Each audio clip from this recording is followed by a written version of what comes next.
Y ahora aquí hagamos esto. Pero ¿por qué no abre esto? ¿Qué le pasó a esto?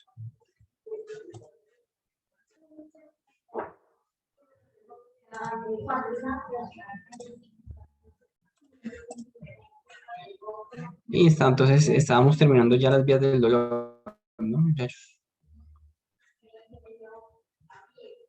Por aquí andábamos entonces. Ok, listo. Entonces,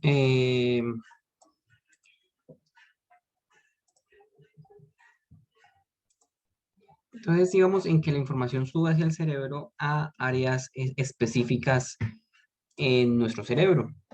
La información del dolor, pero en general toda la información sensitiva viaja hasta el tálamo. Acuérdense que viaja aquí hasta el tálamo. Primero, miren muchachos que aquí está el tálamo. Entonces, esta vía se va a llamar la espinotalámica. Espinotalámica. Bueno, porque va de la médula espinal, acuérdense que se cruza, miren, se cruza y ahora sí asciende hacia el tálamo. Y del tálamo se dirige hacia la corteza sensitiva, o corteza sensorial, como dice acá. Es muy posible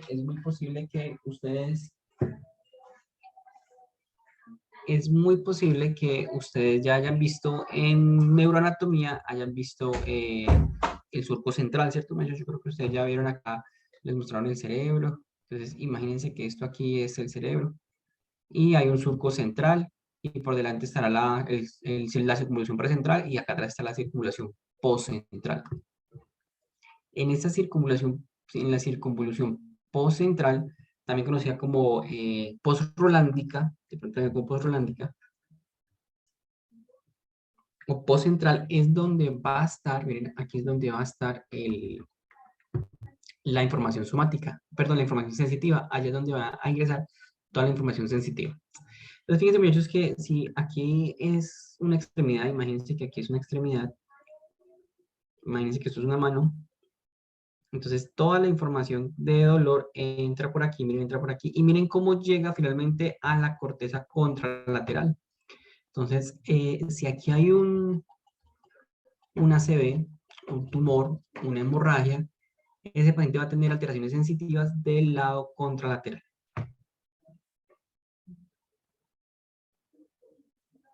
¿Listo? ¿Claro hasta ahí, muchachos?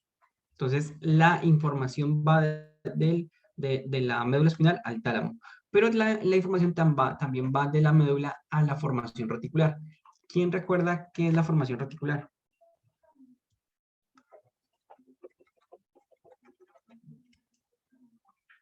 ¿Han escuchado acerca de la formación reticular?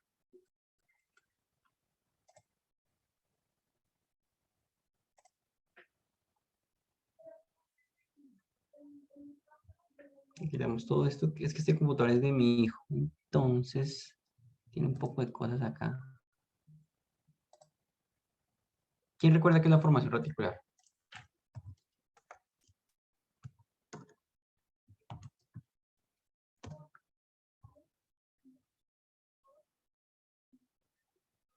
¿Pero me están escuchando? Sí, profe. Sí, profe. Listo, mire. La formación reticular, entonces, es un grupo de neuronitas que se encuentran en el tallo. Aquí está, miren, es un grupo de neuronas grande, gigante, que se encuentra en el tallo. Son muchas neuronitas que tienen unas funciones muy importantes con respecto al estado de alerta. Son las que permiten que estemos despiertos y alerta. Cuando nos despertamos, es la formación reticular la que nos permite estar atentos, la que nos permite estar despiertos. ¿Listo?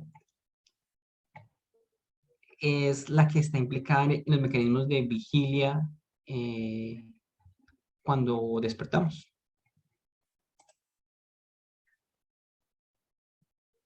¿De acuerdo, muchachos? Y aquí me están mostrando pues el área de esa formación reticular.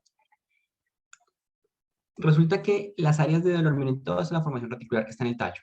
Alcanza a ocupar mesencéfalo, puente y bulbo.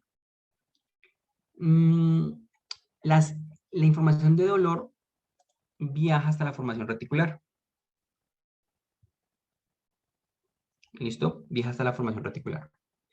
Y en la formación reticular le entrega toda esa información de dolor a la formación reticular. Y la formación reticular se activa y nos causa, por ejemplo, el hecho de que cuando tenemos dolor no podemos dormir. Entonces tenemos dolor y el dolor nos quita el sueño, no nos permite dormir. Es un mecanismo de defensa para que nos podamos cuidar, para que podamos atender esa herida que nos está causando ese dolor. Entonces a todos nos ha pasado que uno se quema un poquito y el dolor es tanto que no le deja uno dormir, le duele y el dolor no deja dormir. Miren las funciones que está aquí en esta diapositiva. Entonces el ciclo sueño-vigilia, como les cuento. La percepción de dolor. Claro, porque estamos hablando que hasta ahí llega el dolor. Esto también es cierto, el control de movimiento, pues parcialmente el control de movimiento, pero miren que acá es muy cierto, regulación de la actividad visceral. En la formación reticular también están me ayuda a regular los movimientos de las vísceras. Por eso el dolor me puede causar síntomas viscerales, me puede causar síntomas como gastritis, síntomas como náuseas, vómito, porque hasta allá llegan las vías de dolor. Las vías de dolor entonces llegan al tálamo, ¿cierto? Llegan al tálamo y se llama vía espinotalámica. Llegan a la formación reticular y se llama vía espino-reticular. Y es la que nos mantiene despiertos y en vigilia y muy atentos cuando tenemos dolor. No nos deja dormir cuando hay dolor. Y entre más dolor haya, pues menos nos deja dormir. Y miren que va hacia la vía, hacia el mesencéfalo.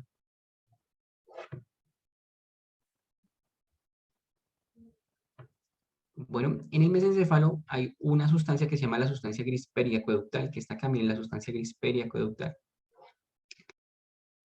La sustancia gris periacueductal es un área muy importante para la analgesia interna. Nosotros tenemos mecanismos analgésicos internos.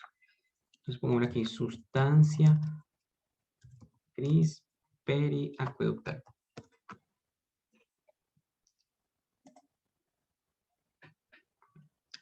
Bueno, vamos a mirar entonces acá, vamos a mirar aquí, a ver, una imagen de estas bonitas, a ver que se vea mejor, para mirar cómo estamos en la parte de anatomía del mesencéfalo.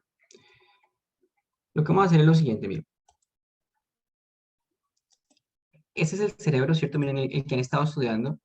Este es el bulbo, este es el puente y este es el mesencéfalo. Y vamos a hacer un corte de este modo que está acá. Esperen, yo le cambio esto por uno normal.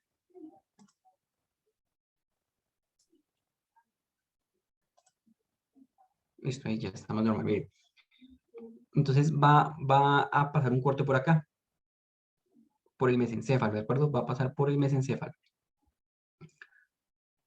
Y cuando hacemos un corte que pasa por el mesencéfalo, miren que pasa justo por donde está esta línea punteada, cuando hacemos un corte que pasa por el mesencéfalo, tenemos esta imagen que está aquí. Miren, por ejemplo, esta que yo veo aquí arriba, miren esta imagen. ¿De acuerdo? Esta imagen. Estos que están acá son los pedúnculos cerebrales, que son estos que están aquí, miren, pedúnculo cerebral y pedúnculo cerebral, estos dos, esto es mesencéfalo. Entonces, estas dos paticas que estamos viendo acá, que se llaman pedúnculos cerebrales, son estas dos que están acá, esta y esta. Tenemos la sustancia nigrans, que es esta negrita que está acá, y miren que aquí está la sustancia gris periacueductal. Esta que está aquí es la sustancia gris periacueductal. Esa sustancia gris periacueductal libera sustancias que generan analgesia.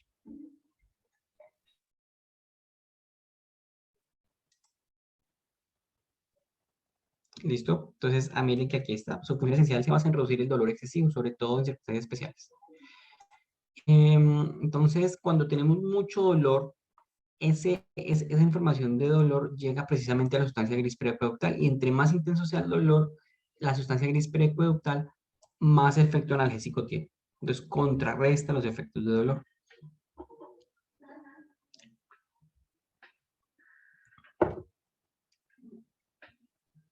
Listo, muy bien. Entonces, esto es como lo que hemos estado hablando.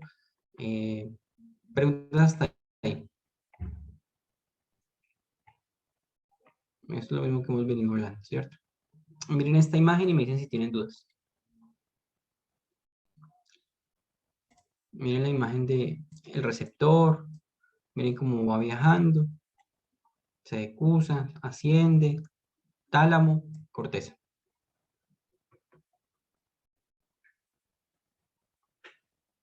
Y aquí me está mostrando la sustancia gris periacueductal. La formación reticular.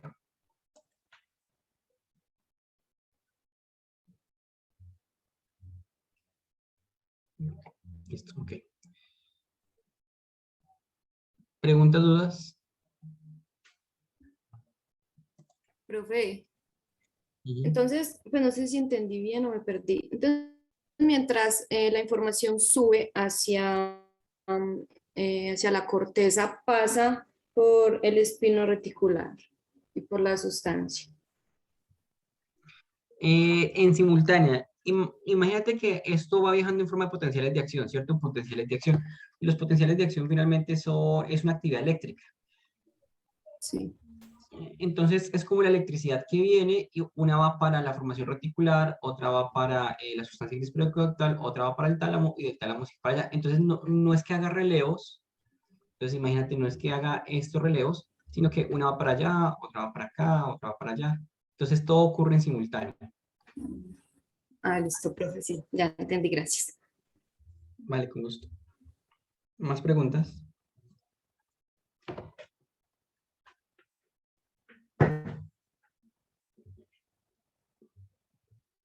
Listo, muy bien.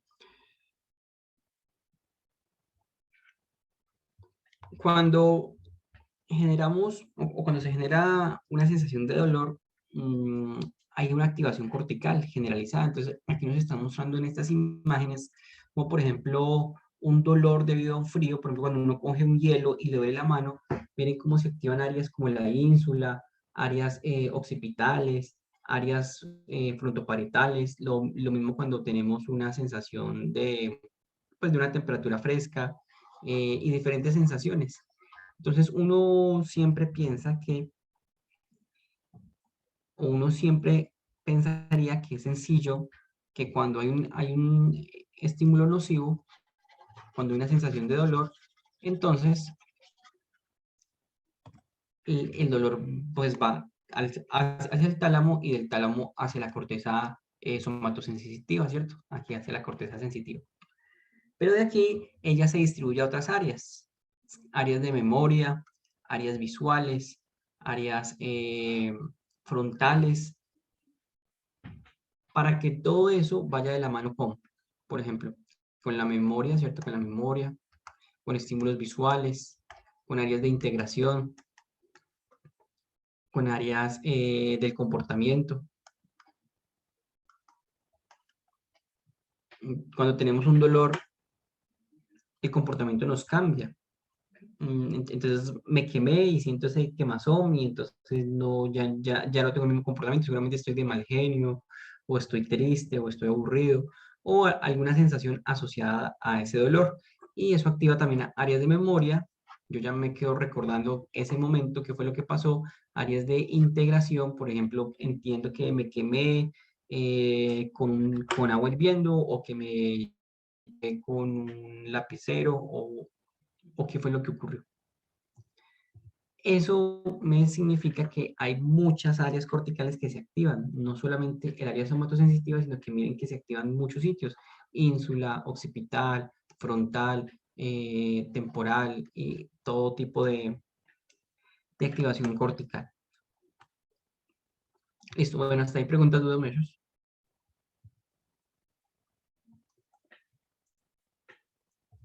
Vamos a definir dos tipos de dolor, que es el dolor referido y el dolor irradiado.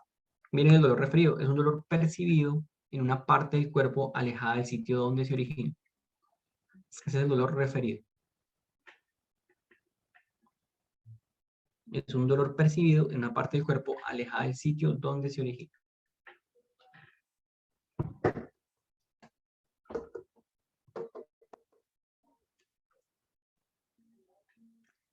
¿Eso qué significa? Miren que acá está la piel, ¿sí ven? Miren, esta es la piel. y esta es la víscera. Las vísceras también tienen inervación sensitiva. Con las vísceras también podemos sentir dolor. Entonces, cuando hay un estímulo doloroso de una víscera, miren cómo la información hace lo mismo. Si ven, miren que la información sensitiva de la víscera hace cosas muy parecidas. También tiene su receptor, también tiene su nervio, también tiene su neurona en el ganglio raquídeo, su neurona en el ganglio raquídeo, y entran por el asta posterior y la información se decusa. La información visceral y la información somática, como por ejemplo la de la piel o de los músculos, ingresa por el mismo segmento medular. Y quiero que lo miren acá, miren, ingresa por la misma asta posterior. Sabemos, por ejemplo, que la información del miembro superior, imagínense que la información del miembro superior, especialmente del brazo y antebrazo, entra por el mismo segmento medular que la información del corazón. Entonces, la información del corazón entra simultáneamente aquí al mismo segmento medular que el brazo y antebrazo. Y de ahí esa información se decusa y asciende a la corteza. Pues pasa al tálamo, como se ve aquí, y el tálamo hacia la corteza. Y miren que aquí me está mostrando que también entra el sistema límbico. El sistema límbico es un sistema dedicado a las emociones. Como entra simultáneamente, como entra en el mismo segmento, cuando se decusa y asciende al cerebro, el cerebro no sabe cuál de las dos está doliendo. En este caso, si el brazo o el corazón.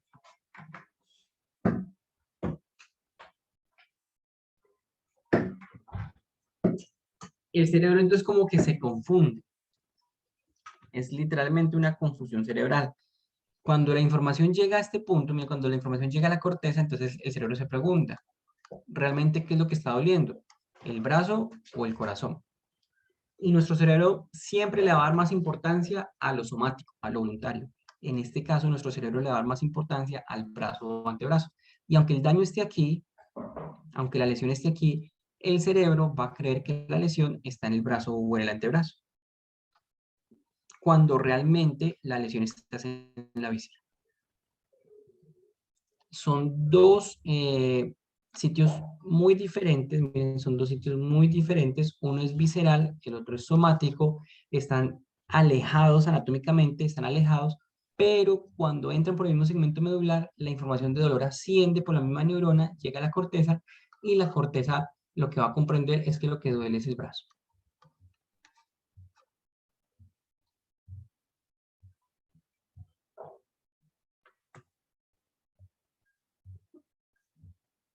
¿Listo? ¿Sí me entienden eso ellos?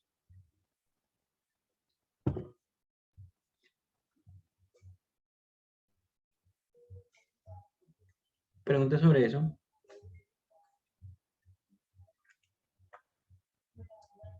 Hola. No, profe, todo bien. Ok, listo. Entonces, ese es el dolor referido. Miren este dibujito y me dicen si tienen preguntas. Este es el mismo dibujito, ¿no? Me está mostrando la víscera lesionada, y me está mostrando el segmento de piel que está entrando por el mismo segmento medular. Se decusa y asciende. Entonces, de tarea, vamos a buscar ejemplos de dolor referido. Ya encontramos uno, o ya les dije uno, el del infarto agudo de miocardio. Las lesiones cardíacas,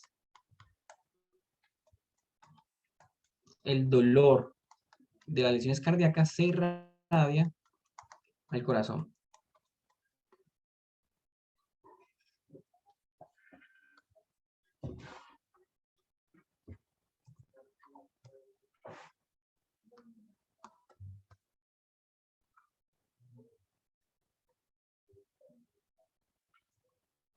Listo, se irradia al corazón. Es eso. Vamos a buscar más ejemplos de dolor referido. Y el dolor irradiado, miren que esta es la tarea, miren, es un dibujito de la tarea. Miren la vesícula, por ejemplo, el dolor de la vesícula, ¿hacia dónde se puede irradiar?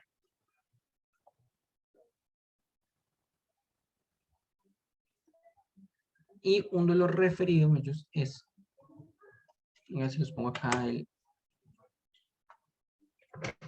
dolor irradiado. Lo que acabamos de explicar es el referido. Ahora vamos a mirar el irradiado.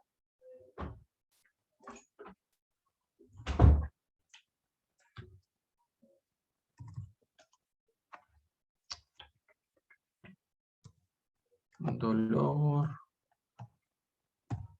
irradiado.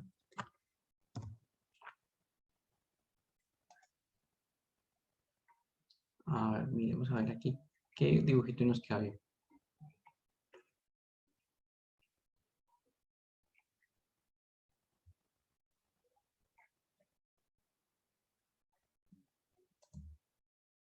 Listo, miren este dibujito esquemático.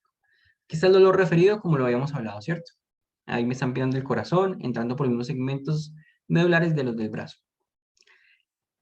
El dolor irradiado es el dolor que se extiende, miren que acá está la definición, es el dolor que se extiende a través del trayecto de un nervio.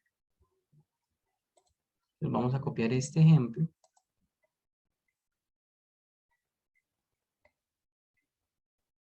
Vamos a pegarlo acá para explicarlo.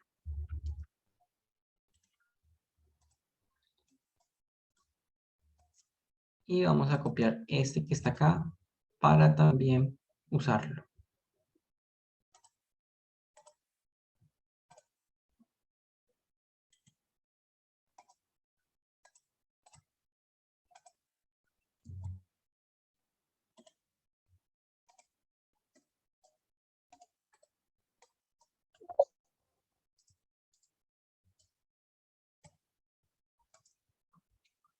Listo, muy bien acá, miren muchos. Entonces, un dolor irradiado es aquel que se extiende a lo largo del trayecto del nervio. Se extiende a lo largo del trayecto del nervio. Entonces, imagínense que en este ejemplo yo tengo acá una lesión en esta vértebra, ¿de acuerdo? En esta vértebra, y esta vértebra está comprimiendo el nervio. Está comprimiendo el nervio. Entonces, el dolor se va a extender a lo largo del recorrido de ese nervio. Entonces, como la lesión está aquí, el dolor va a centrarse, el dolor se va a ubicar a lo largo del recorrido de ese nervio. Y si ese nervio pasa por el hombro, entonces va a sentir dolor en el hombro, dolor en la parte posterior del brazo, porque por ahí pasa, y dolor en la parte posterior del antebrazo, porque pues precisamente por ahí pasa ese nervio. En el ejemplo que me están poniendo aquí es el ejemplo del ciático. ¿Por dónde pasa el ciático? Entonces el ciático pasa por la parte posterior del muslo, parte posterior de la pierna y pie. Si yo tengo una lesión que está comprimiendo el nervio a este nivel, miren, si yo tengo una lesión que está comprimiendo el nervio a este nivel, entonces el dolor se va a irradiar por todo el trayecto de este nervio. Entonces se va a irradiar por todo el trayecto del nervio ciático, que es la región posterior del muslo. El paciente va a decir que le duele la parte de atrás del muslo, le duele la parte de atrás de la pierna y el pie, porque ese es el recorrido que hace el nervio. Si este nervio, por ejemplo, hipotéticamente, miren, si este nervio hiciera este recorrido, miren, hipotéticamente hiciera este recorrido, entonces al paciente con una compresión aquí, le dolería aquí la región interescapular, le dolería aquí el costado del flanco izquierdo o región lumbar izquierda, le dolería la región axilar y aquí el brazo. Bueno, porque este es el recorrido que hace el nervio. En este caso hipotético, que es para que me entienda, por supuesto este nervio no existe, pero es para que me entiendan que el dolor sigue su recorrido. ¿Listo? Bueno, preguntas, dudas. Pregúntame.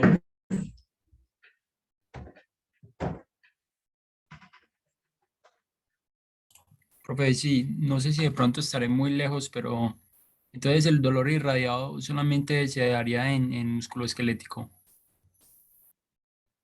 Exacto, sí. El visceral es muy difícil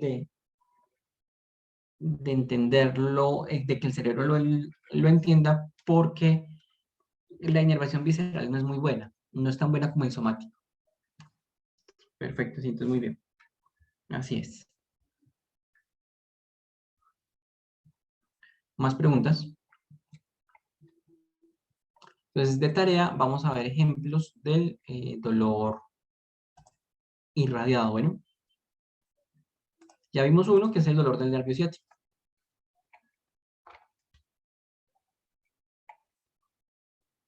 Listo, bueno, vamos a mirar entonces aquí muchos, unas cositas, que es la hiperalgesia, ¿de acuerdo? Otro punto que es la hiperalgesia. La hiperalgesia es cuando un estímulo normal, por ejemplo, mm, un tacto superficial desencadena el dolor. Ocurre usualmente después de algunas heridas, especialmente después de las quemaduras, cuando después de que se está recuperando la piel, queda con hipersensibilidad, que es lo que uno o como lo llaman los pacientes, quedó muy sensible. Queda muy sensible al dolor. Y eso realmente se llama hiperalgesia. Hiperalgesia. Estímulos que normalmente no causan dolor, como un tacto superficial, le desencadenan el dolor. Y eso se conoce como hiperalgesia. Eso se debe precisamente a que, como veíamos en la clase pasada, en una herida se liberan sustancias como bradicínina, serotonina, hidrogeniones, potasio, prostaglandinas, histamina, ATP, sustancia P, sustancias que permanecen en el ambiente mientras la herida se está recuperando y mientras la herida está cicatrizando. Como están en el ambiente, mantienen este nervicito estimulado. Eso significa que cualquier estímulo, cualquier tacto sobre ese lugar va a desencadenar la sensación de dolor. Con el tiempo, estas sustancias empiezan a desaparecer y el nervio retorna a su estado basal. Entonces, el problema es que después de una herida quedan acumuladas esas sustancias.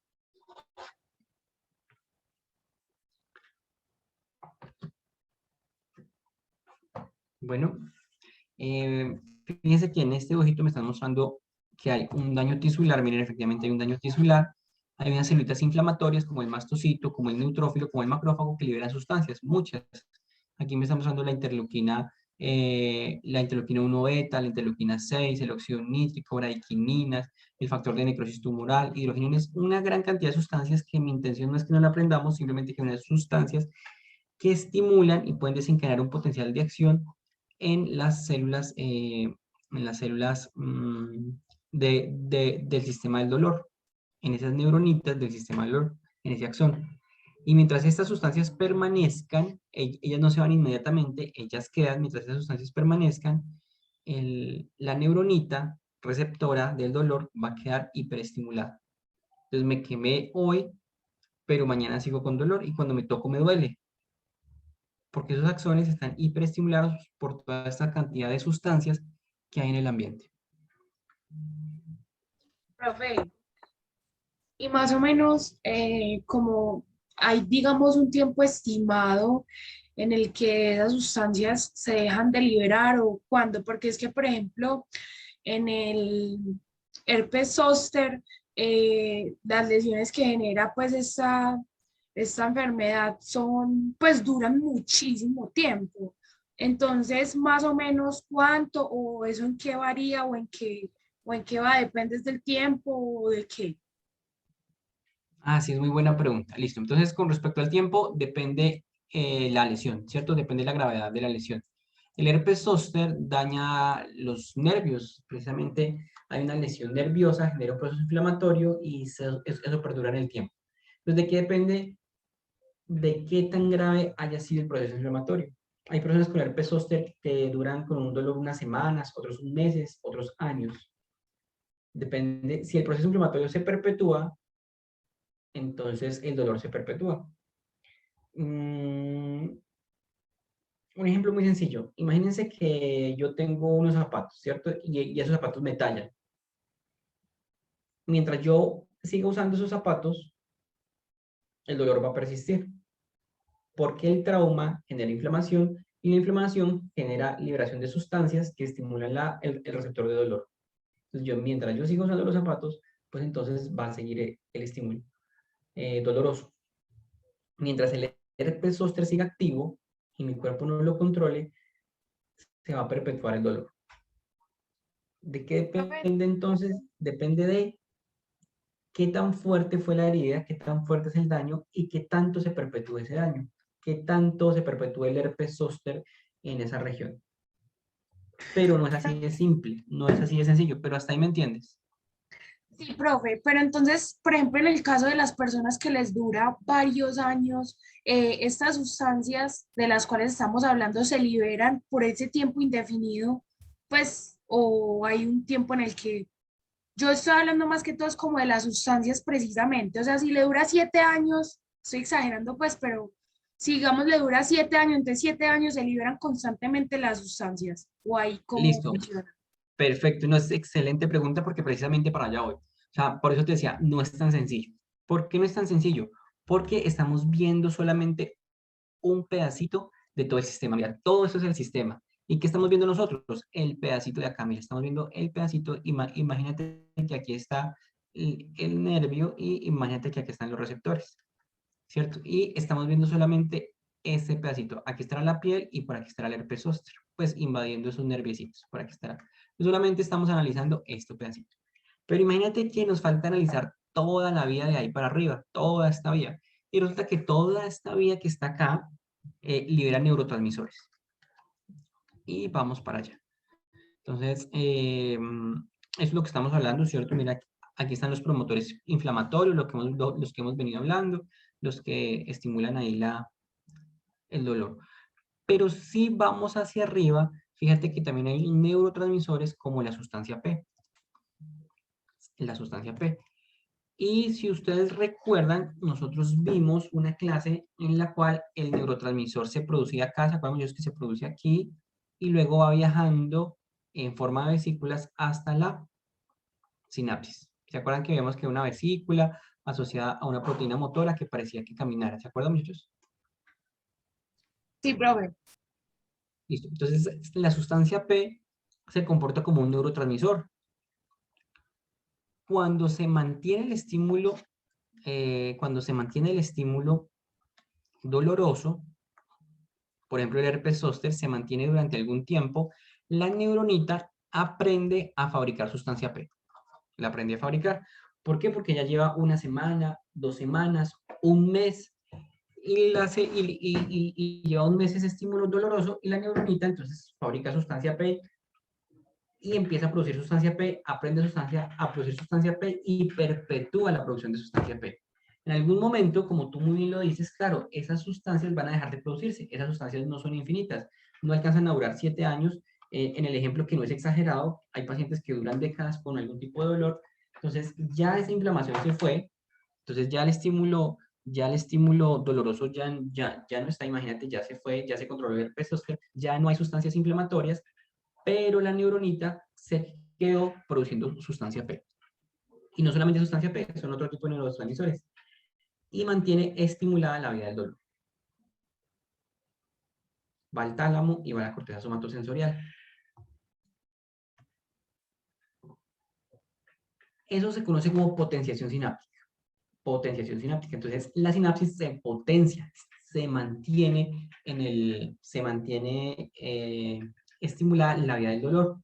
Los dos principales neurotransmisores que potencian la vía del dolor es el glutamato y la sustancia P.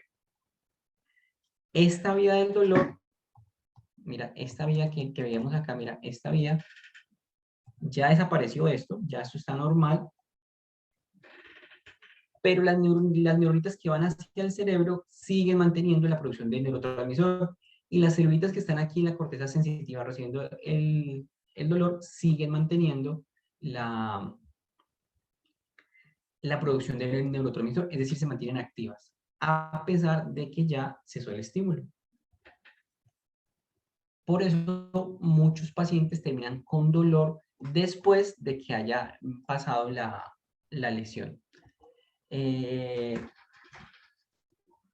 Uno le recomienda, por ejemplo, al paciente, imagínense que tuvo un esguince de tobillo, entonces el paciente se lesionó el tobillo, se recomienda inmovilización para que mejore el edema y el proceso inflamatorio, y se requiere reposo. Si el paciente no guarda el reposo y no guarda la inmovilización, sino que sigue jugando, sigue caminando, sigue haciendo actividad, esas vías del dolor con el tiempo pueden aprender a producir este tipo de neurotransmisores. Ya se le quita el esguince, se le quita la inflamación, el paciente ya está bien, pero quedó con dolor para caminar. Entonces llega y le dice, no, es que yo quedé mal porque ahora cada vez que juego me duele el tobillo, cada vez que camino me duele el tobillo. Le hacen radiografías, le hacen de todo y ya el tobillo está muy bien y él sigue con el dolor. ¿Qué ocurrió? Que esa vía del dolor aprendió a producir ese tipo de neurotransmisores y potenció esa vía sináptica. Entonces ya no estamos ante un dolor por un estímulo nocivo, sino que estamos ante un dolor que se conoce como dolor neuropático. Cuyo origen es la vía nerviosa. De ahí viene el nombre neuropático. Un dolor neuropático es que el dolor ya no es una lesión, sino que el dolor se debe a un problema en la vía del dolor. Son dolores que no son fáciles de manejar.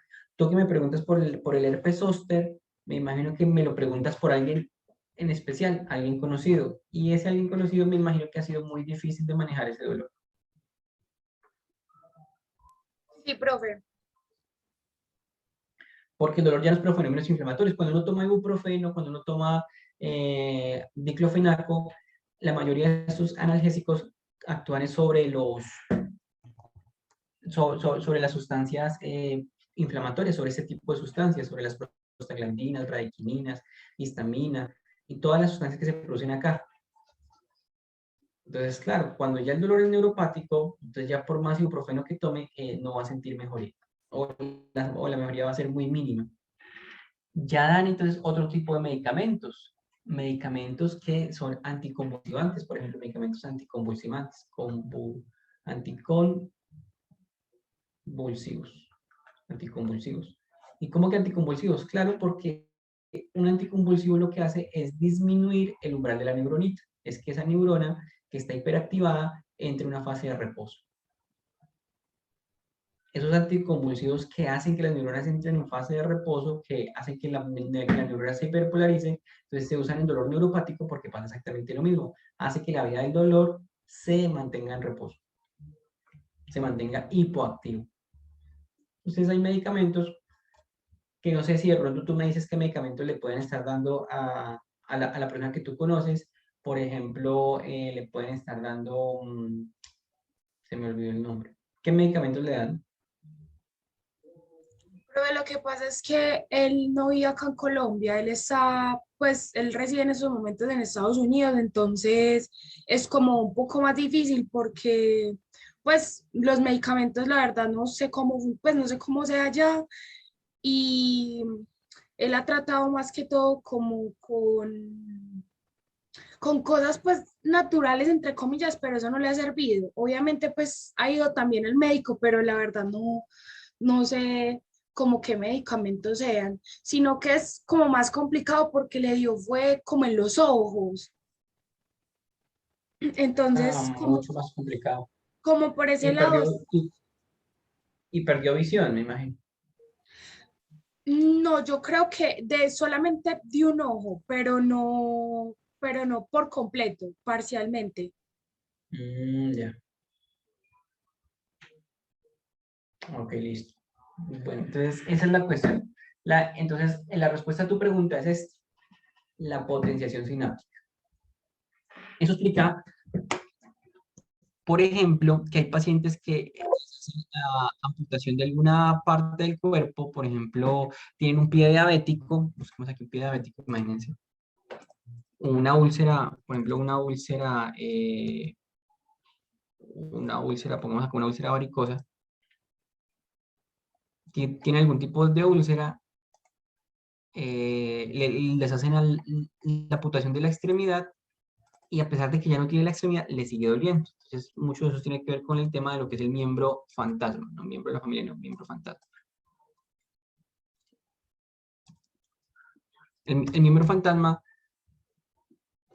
es que al paciente le quitan una parte del cuerpo, le quitan una extremidad, por ejemplo, le quitan el pie, la pierna, una mano, un brazo, pero el paciente sigue percibiendo, a pesar de que ya no tiene, puede seguir percibiendo dolor, o puede seguir percibiendo que la tiene. Y mucho de esto ocurre con el dolor. Al paciente le quitan la extremidad, miren cómo está acá, y sigue sintiendo dolor. Pero es que su dolor no está aquí, su dolor se dio porque se potenció la vía. Esta vía se potenció, tuvo una potenciación sináptica, y el neurotransmisor que le causa el dolor está es aquí, en la vía central. Y son dolores que son complejos, muy complejos de manejar. Claro, muchachos, preguntas, dudas.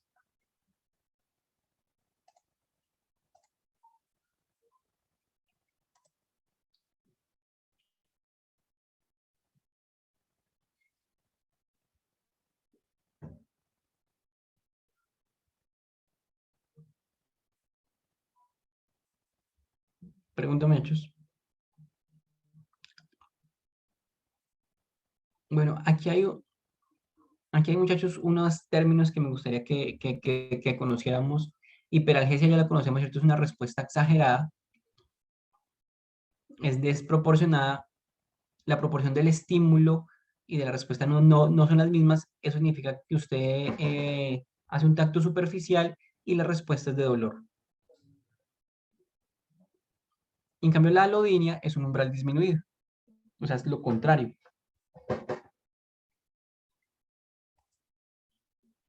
¿Listo? Bueno.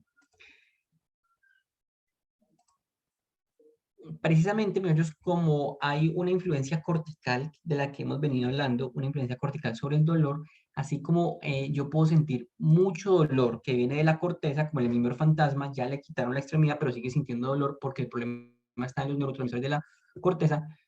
Asimismo, como hay neurotransmisores que producen dolor, hay neurotransmisores que producen analgesia.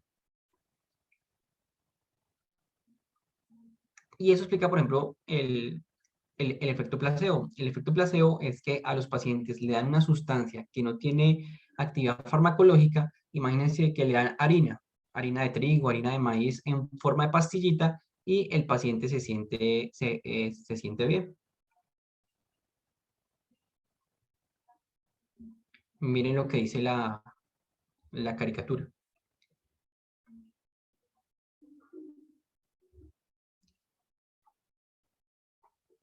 ¿Listo, muchachos? Ahí me están escuchando. Así. Bueno, preguntémosle aquí a... Bueno, ¿quién quiere traducir la caricatura? Para no preguntarle a alguien.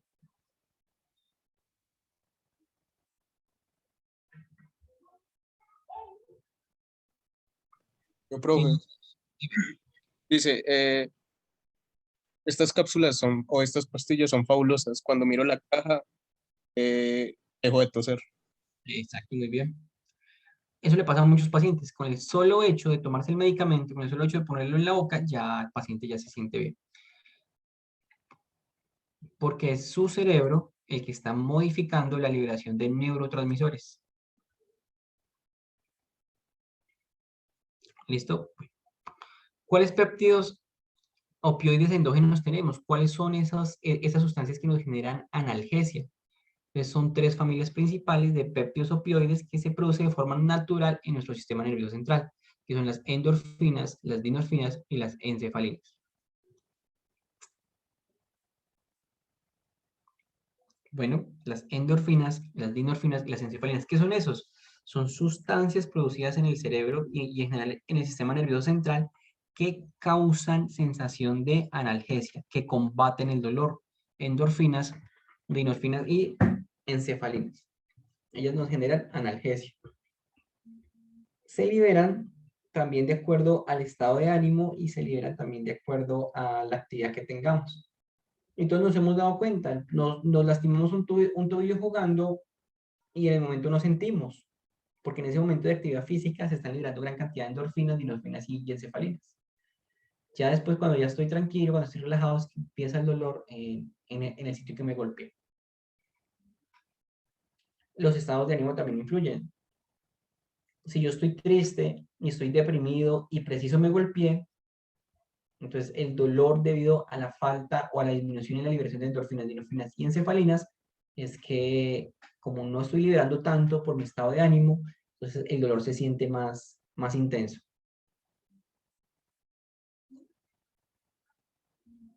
Si ustedes, por ejemplo, ustedes ven los pacientes que tienen dolores neuropáticos, se les recomienda mucho actividades para cambiar su estado de ánimo. Actividades desde tener una mascota, por ejemplo, tener una mascota de compañía que le permita cambiar su estado de ánimo, hasta tener hobbies, actividad social o algún tipo de distracción.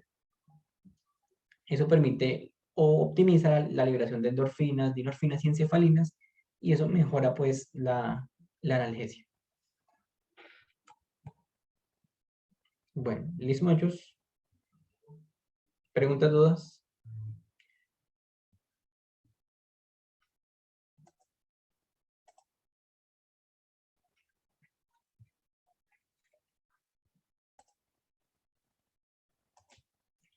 Bueno, en este ratico vamos a ver el sistema somatosensitivo, que como ya vimos dolor, es muy parecido, es casi lo mismo, pero en vez de dolor lleva información sensitiva.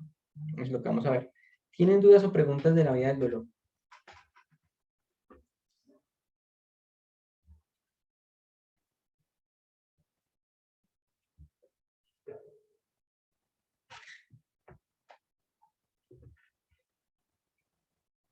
Ok. Un estímulo físico, un estímulo físico como la temperatura, como la presión, como la vibración, se convierte en una señal eléctrica en el receptor. Pues hay receptores de todo tipo.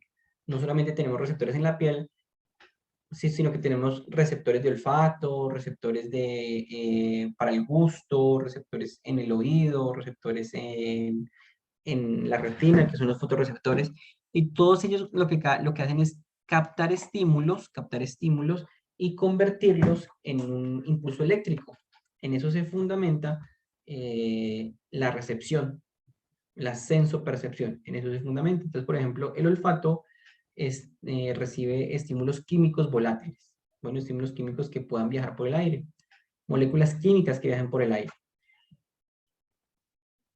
La retina, los receptores de la retina captan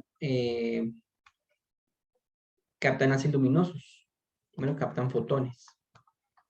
Los convierten en estímulo eléctrico y una vez convertido en un estímulo eléctrico, pues viajan hacia el cerebro. El oído interno capta las vibraciones que viajan por el aire. Las ondas de presión que viajan por el aire las convierten en electricidad y viajan al cerebro. Las moléculas químicas de lo que comemos se convierten en estímulo eléctrico y viajan hacia el cerebro. Y todas funcionan así. Por supuesto, las del tacto también. Entonces, hay unos receptores, a ver si yo tengo por aquí. Hay unos receptores encargados de vibración, unos receptores encargados de tacto. Entonces, miren, por ejemplo, acá hay unos receptores encargados de tacto, que son estos. Los corpúsculos de Meissner y los corpúsculos de Merkel. Los de Pacini, vibración.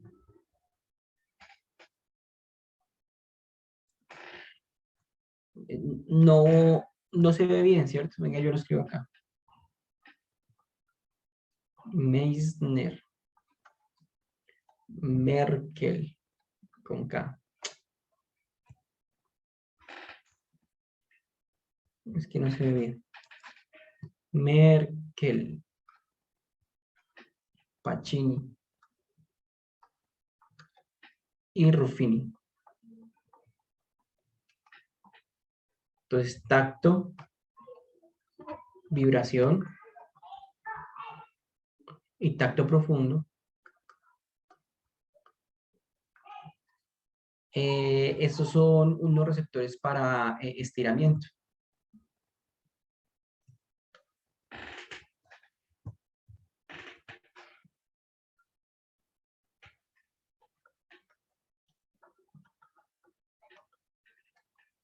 ¿Qué hacen ellos? Captar eso.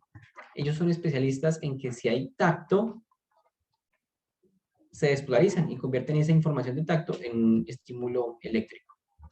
¿Listo? Si hay tacto, estímulo eléctrico. Si hay vibración, Bueno, si hay vibración, entonces lo convierte en un impulso eléctrico. Y lo mismo, si se estira, lo convierten en un impulso eléctrico.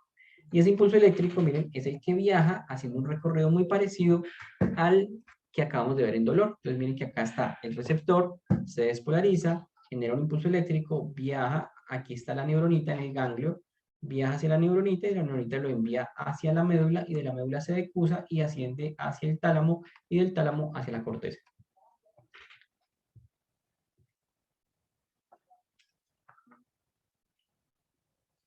Bueno, miren muchachos que aquí está pues diferentes receptores. Ahí tenemos lo que hemos hablado, lo que hemos venido hablando y asciende hacia la corteza. Bueno, en la corteza, quiero mostrarles aquí la corteza, miren muchachos aquí. En la corteza llega hacia la corteza sensitiva, la misma que acabamos de ver de dolor. Entonces, a esta corteza sensorial, somatosensitiva, a esta corteza, no solamente llega el dolor y la temperatura, sino todas las sensaciones que percibimos. Tacto superficial, tacto profundo, vibración, propiocepción, estiramiento. Todo eso llega aquí a la corteza somatosensitiva. Y llega de manera organizada, ¿no? Llega de manera muy organizada. Entonces, fíjense que hay un lugar para los labios, para la nariz, para los ojos, en general para la cara. Hay un lugar específico para el miembro superior, un lugar para la mano, para el antebrazo, para el brazo, para la lengua. Entonces, hay un lugar específico para cada uno de ellos. Y eso ya se ha estudiado, miren, se ha estudiado y sabemos exactamente a dónde llega cada uno de ellos. Entonces sabemos que, por ejemplo, en la parte interna están los genitales, el pie, la pierna, aquí en la cara medial, pero en la parte lateral está, por ejemplo, la lengua, los labios, la nariz, los ojos. Por ejemplo, muchachos, ¿qué pasaría si estas neuronitas, miren, qué pasaría si las neuronitas que están recibiendo esta información, estas neuronitas que están aquí se dañan? Resulta que se produce un ACV. Si se produce un ACV y daña estas neuronas, ¿qué le va a pasar al paciente? ¿Qué va a sentir el paciente? ¿Cuál será la sintomatología de ese paciente si tiene esa área roja dañada?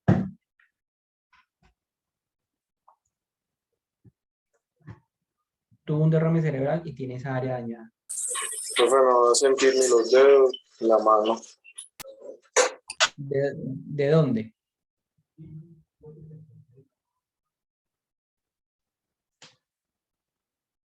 ¿De la mano de qué lado? Del lado contrario de la lesión. Exacto, perfecto. De la mano contralateral. Entonces, si un paciente me dice que no siente la mano, entonces yo lo chuzo y no le duele, y me dice que la mano izquierda, yo tengo que ir a ver el problema en el lado derecho del cerebro. Pero recuerden que una lesión puede ser en cualquier área, en cualquier parte de la vida, ¿cierto? Y eso ustedes lo vieron con la profe Lina en miembro superior. O sea, no solamente la lesión puede estar aquí, sino que la lesión puede estar en el nervio. Entonces puede ser aquí en el nervio radial. Entonces el nervio radial está dañado.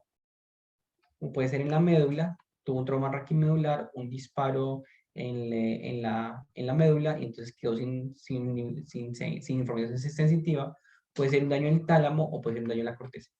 Cualquier lugar de estos me puede generar problemas en las sensaciones.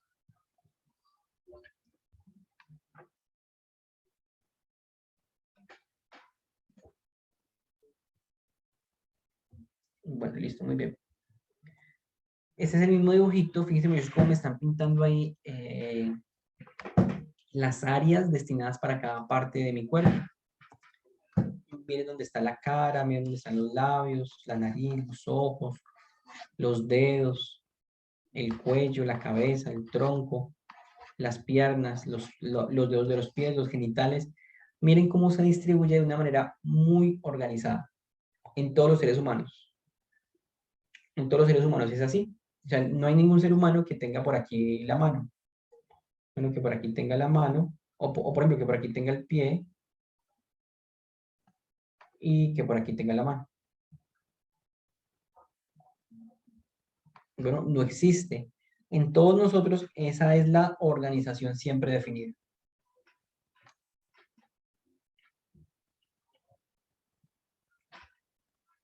¿Listo? ¿Sí es claro?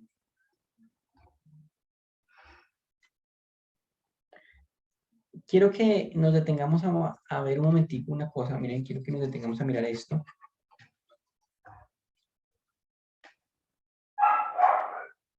Y quiero que miremos lo siguiente, miren.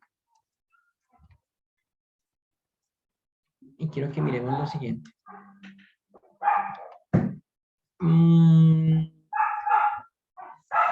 Fíjense, muchachos, que las áreas destinadas para cada área no son proporcionales al tamaño físico de esa área. Entonces me explico. Pintemos acá un rostro humano. Imagínense que esta es una cara, ¿de acuerdo? Imagínense que aquí está el cuello. Imagínense que aquí está el tórax.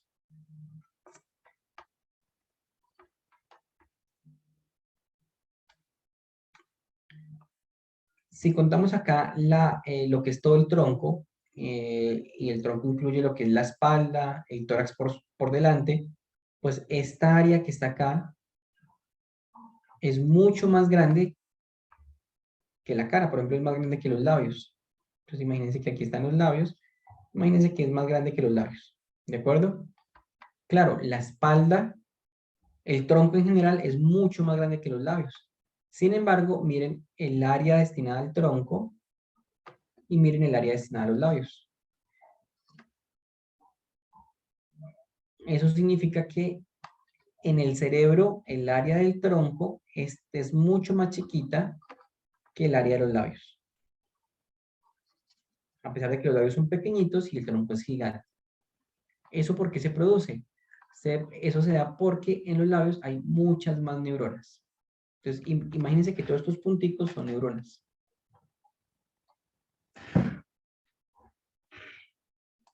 Entonces, imagínense que todos los punticos son neuronas.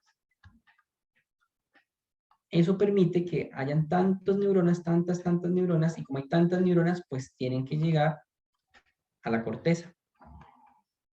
Hay una mayor densidad poblacional de neuronas. Entonces hay muchas neuronas que hacen todo el recorrido que hemos visto. Y llegan acá, a la corteza somatosensitiva. Mientras que en la piel del tronco y la espalda, a pesar de ser grande, la densidad de neuronas es bajita. Entonces ellos llegan acá. Y como son menos neuronas, pues ocupan menos espacio cuando llegan. Los labios tienen una mayor inervación. Bien, tienen una mayor inervación. Es decir, tienen más neuronas. Y como tienen más neuronas, pues ocupan más espacio en la corteza. Eso permite que los labios sean muy sensibles. Por ejemplo, que nosotros podamos sentir una gran cantidad de modalidades sensitivas en los labios. Entonces podemos sentir frío, tacto, temperatura y dolor, también con una alta discriminación. Discriminación es que si me duele un segmento del labio, yo sé exactamente dónde es el dolor. Yo sé que es arriba al lado derecho, abajo al lado izquierdo, y sé exactamente en qué sitio es el dolor, porque como tiene tantas neuronitas, me permite discriminar mejor el dolor. También la espalda no. En la espalda nos ha pasado que nos rasca, nos pica algo y yo me rasco en la espalda y realmente no sé dónde es exactamente el dolor porque hay menos neuronas. Como hay menos neuronas, entonces ocupan menos espacio en la corteza. ¿Claro hasta ahí, muchachos? Sí, profe. Listo. Si hiciéramos un dibujito de cómo sería nuestro cuerpo, de acuerdo a la representación neuronal, a la representación cortical, si hiciéramos un dibujito de cómo sería nuestro cuerpo, según el área que ocupa en la corteza, sería algo así.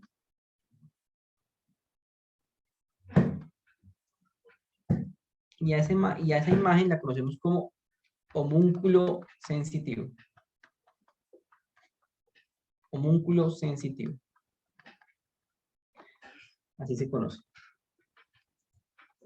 Sensitivo. Homúnculo significa hombre deforme. ¿Y qué nos está queriendo decir este muñequito, este homúnculo sensitivo? que en las manos es donde más neuronas tenemos, en los labios y la lengua es donde más neuronas tenemos,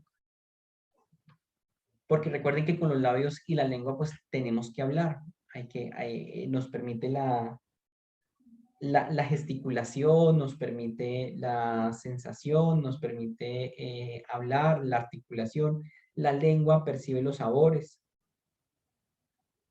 Entonces es donde más neuronitas van a ver. Mientras que miren el tronco y la espalda, pues son pequeñitos porque tienen menos inervación. Bueno, preguntas, dudas, muchas dudas sobre eso.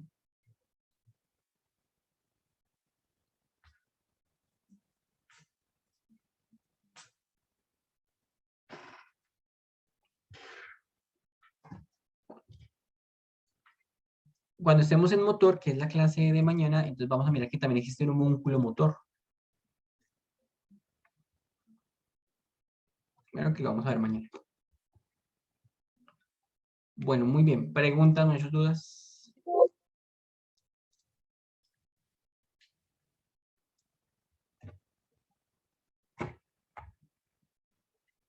No, bueno, yo creo que podemos dejar ahí por hoy, muchachos. Y seguimos mañana. Bueno, Listo, profe, muchas gracias. listo, vale, muchachos, que estén muy bien. Entonces, que les vaya muy bien.